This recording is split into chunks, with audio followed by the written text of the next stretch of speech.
یہاں نیریٹو ابھی تک یہ ہے میوزک حرام ہے, وہاں آپ میوزک کے ایکسیل کرنے کی بات کر رہے ہیں.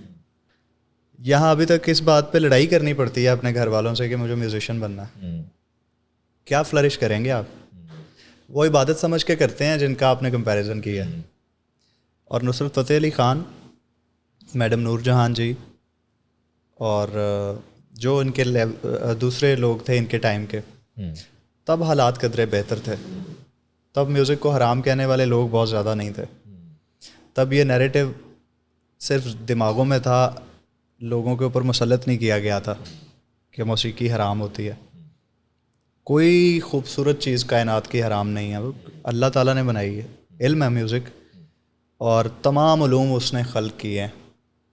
ٹھیک ہے, فرق یہ پڑتا ہے کہ وہ امپیکٹ کیا کر رہی ہے. اس پہ بہت سارے بڑے بڑے انٹلیکچوئلز اور آتھرز اور ریلیجیس پرسنالٹیز آلریڈی بات کر چکی ہیں. سو میں تو ایک نارمل سا انسان, ایک سادہ انسان والی بات کروں گا.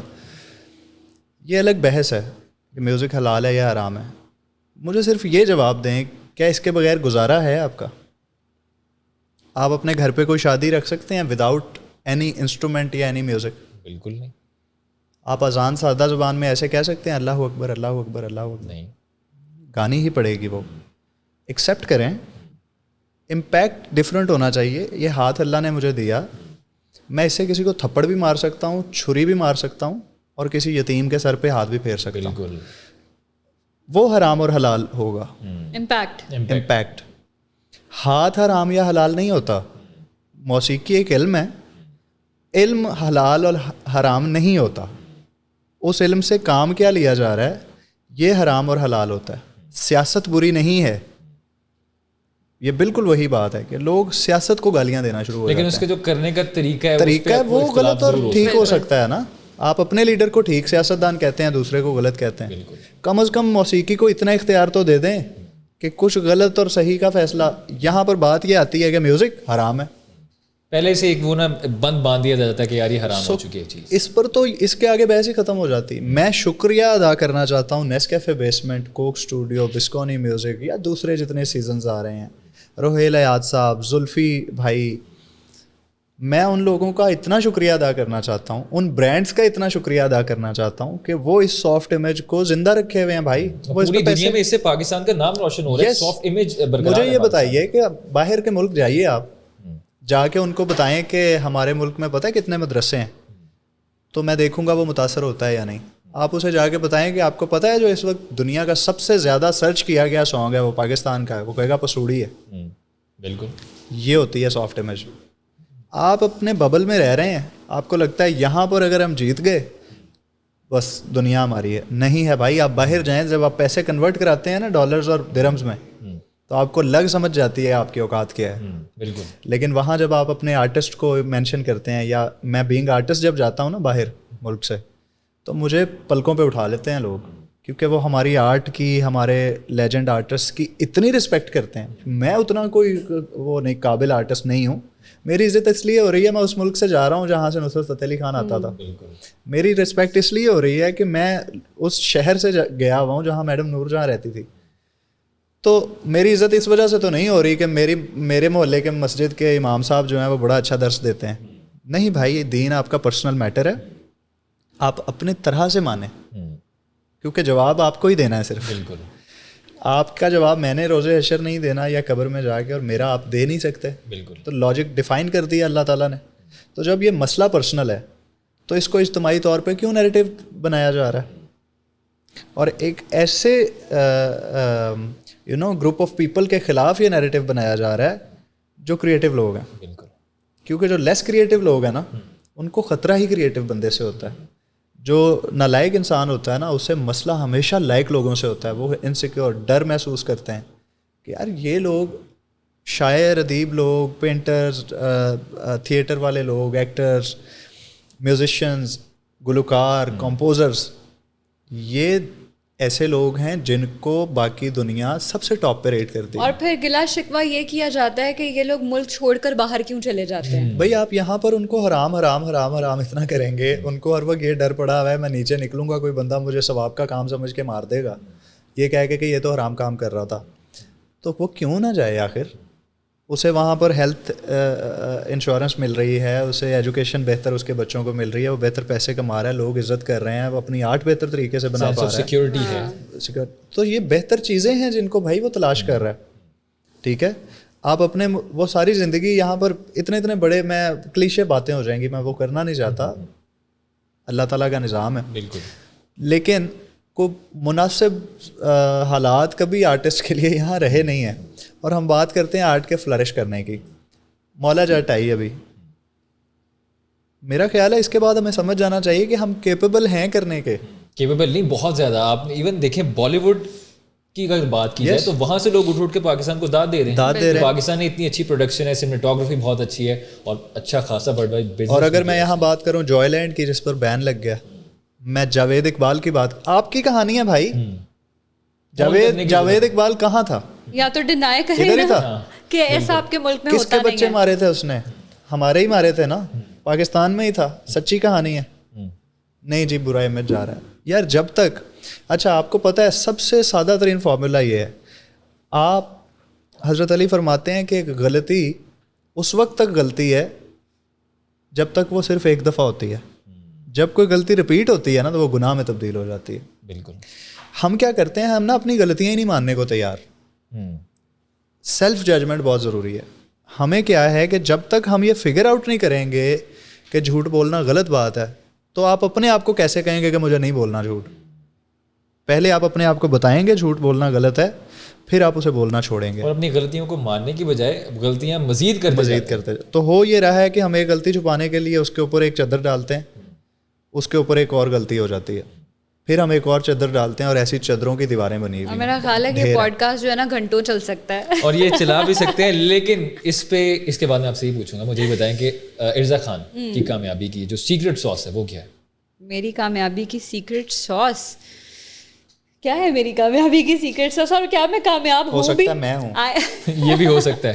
آئی تھنک میں اپنے آپ کو کامیاب نہیں سمجھتی. مجھے لگتا ہے کہ ابھی میں اسٹرگل کر رہی ہوں, اور ابھی منزل بہت آگے ہے, کیونکہ اگر میں نے یہ سوچ لیا کہ میں نے ابھی سب کچھ اچیو کر لیا اینڈ آئی ایم سکسیزفل, تو میری وہ جو ایک فورس ہے نا جو مجھے ڈرائیو کر رہی ہے مزید بہتر کرنے کے لیے اور آگے بڑھنے کے لیے, وہ پھر ختم ہو جائے گی. اچھا, ڈرائیونگ فورس تو چلتی رہتی ہے, لیکن وہ کہتے ہیں نا کہ چھوٹے چھوٹے جو اپنے اسٹیپس لیے ہوتے ہیں جو آپ کی کامیابی کا ذریعہ بن رہے ہوتے ہیں, ایسا ایسا ان کو ایکنالج کرنا چاہیے, کیونکہ اس سے بھی آپ کا دل اور جگرا کہتے ہیں نا ذرا بڑا ہو جاتا ہے.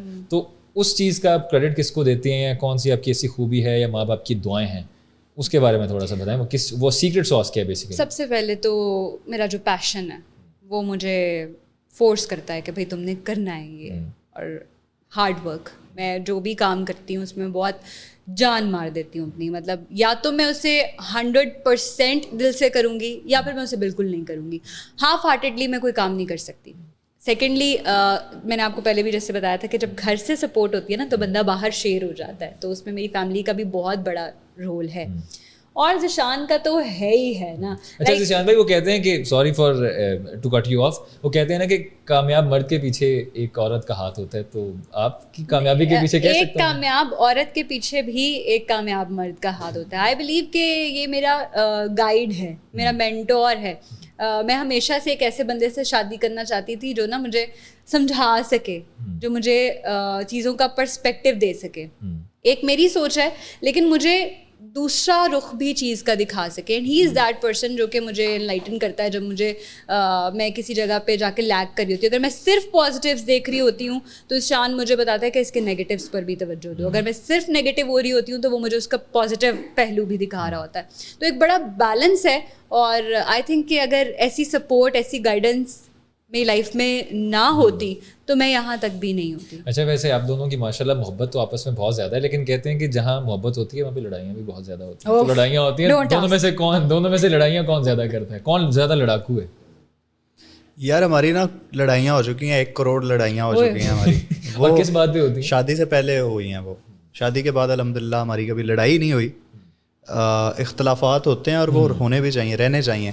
ہم مشینیں تھوڑی ہیں, پسند ناپسند اختلافات چھوٹے موٹے ایسے ہی کہ یہ کلر نہیں, یہ مجھے اس کلر کا صوفہ چاہیے. کپڑے خریدنے پہ لڑائی ہوتی ہے, ٹی وی کا ریموٹ کون اٹھائے گا اس پہ لڑائی ہو جاتی ہے. اچھا, ٹی وی کے ریموٹ پہ تو ہمارے گھر بھی ہوتی ہے, وہ آلموسٹ ہر گھر کی کہانی ہے کہ کس نے. نہیں, اس پہ ہم دونوں کی نہیں ہوتی لڑائی, اس پہ ہوتی ہے ہماری بیٹی سے ہماری,